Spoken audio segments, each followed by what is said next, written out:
All right, we are going to start by making our first document. So I'm going to hit new, and we have some templates up here. So I'm going to go to art and illustration, and I'm going to pick the 2000 pixel grid to make my document for my pattern. The only thing I need to do over here where it says color mode, we're going to print this. So I need to change from screen mode to print mode, and that means I'm mixing these four colors together in the printer to make our pattern. So I'm going to pick CMYK and hit create. Okay, now I want to make a background color. So I'm going to go over to my layers palette and pick the black and white cookie that I call it and select solid color. Okay, now I can go through all the hues here and decide what color background that I want. I want this really vibrant cyan, and then I'm going to hit OK. And notice that it is a color fill layer. All right. Now I want to put in my first image that I took a picture of with my camera with soft lighting. So I'm going to go to File, Place, Embedded, which means that I'm going to place an image in this file on its own layer, and it will be embedded into the document. I'm going to pick Shell 1. So this was one of the pictures I took, and it's going to take over the whole document. So I'm going to click and drag the white square in the upper right-hand corner to scale it down.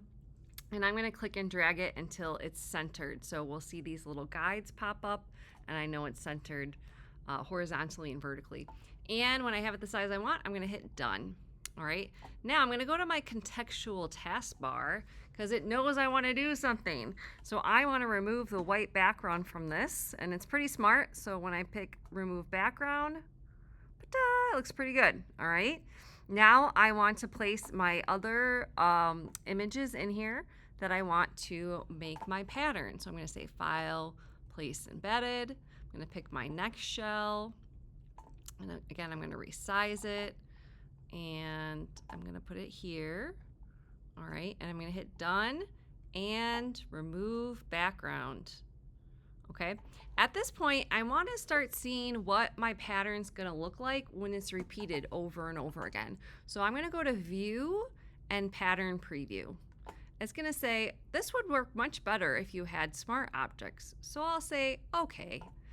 And I'm going to go over here and I'm going to right click and say, Convert to Smart Object for Shell 1. And I'm going to do the same thing for the second one. Right click, Convert to Smart Object.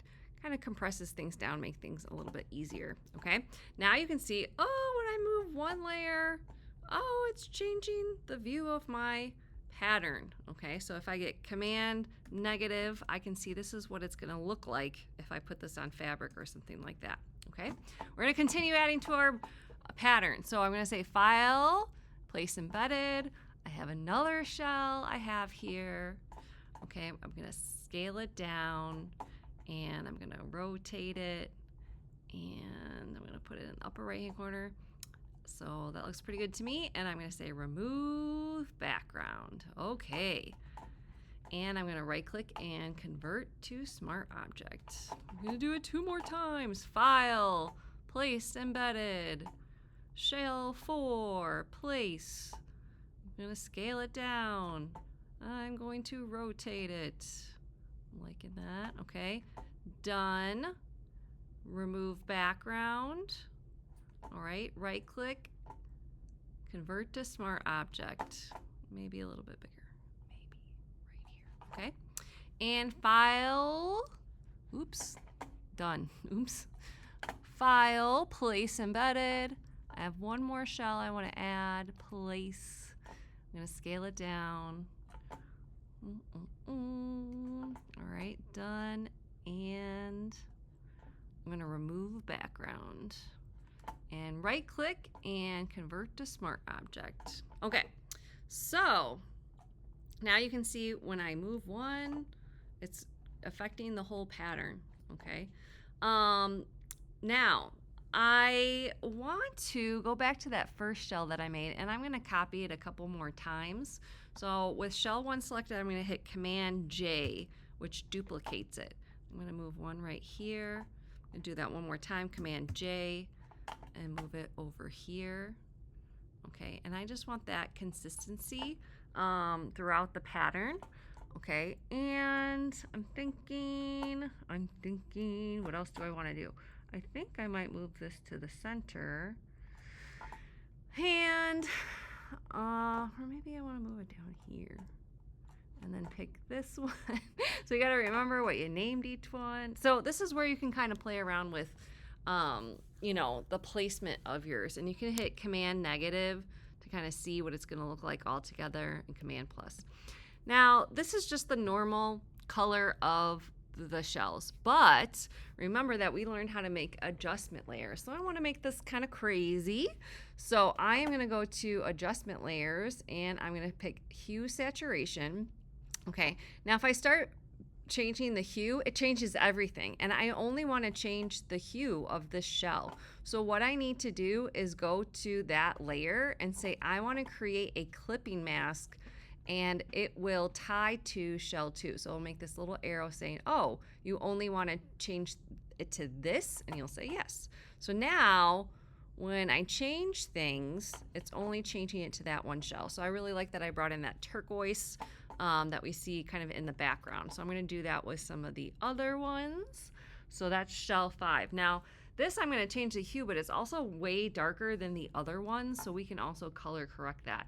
So I'm going to go to brightness contrast, and I'm going to bring up the brightness until it kind of matches, the lighting of some of the other ones where we have a white. Okay. Now, again, I only want it to be matched to this one. So right click and create clipping mask. Okay, it's only on this shell. Now I want to change the color of this as well. So I'm going to hit the black and white cookie, hue saturation. And again, I want it to be linked to this one. So I'm going to right click and say create clipping mask. And now I'm only going to change the color of this shell. So we can go super crazy like pink, and you can play around with the saturation of it. I kind of like this turquoise thing that I started going with, kind of weird vintagey thing. Okay, so then shell 4, again, I'm going to do a hue saturation. I'm going to right click and create clipping mask, and I'm changing this to what I want it to be. Again, it could be crazy colors. I'm just going to do more of a turquoise, greeny, bluey color. All right, I like that one. So I can continue to change, the color of all these things. All right, say I did that to it and I moved everything where I wanted it to be. Maybe I moved around, maybe I copied and pasted, maybe I, changed the rotation color, what have you, okay? You're now ready to make this a pattern. So I'm gonna hit Command A to select all. So everything is selected right now. And then I can go to Edit and Define Pattern. And it's showing, oh, you want to make this a pattern. And so I could call this my seashell pattern. And I'm going to hit OK. So now when I go to Window and Patterns, it's there. It's what I just created. And you can see I played around with making a pineapple one of different colors, and I tried just one single shell. So you can make an infinite amount of patterns that you can then apply. So what? I have this pattern. What can I do with this? So if I made just a new document just to show you, okay, you can say I had a background and I wanted that background to be a pattern.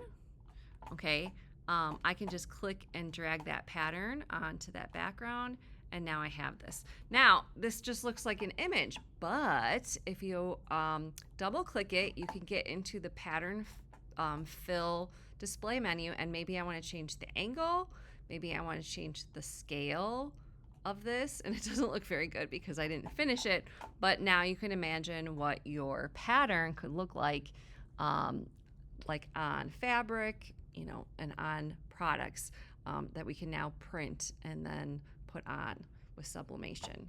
All right.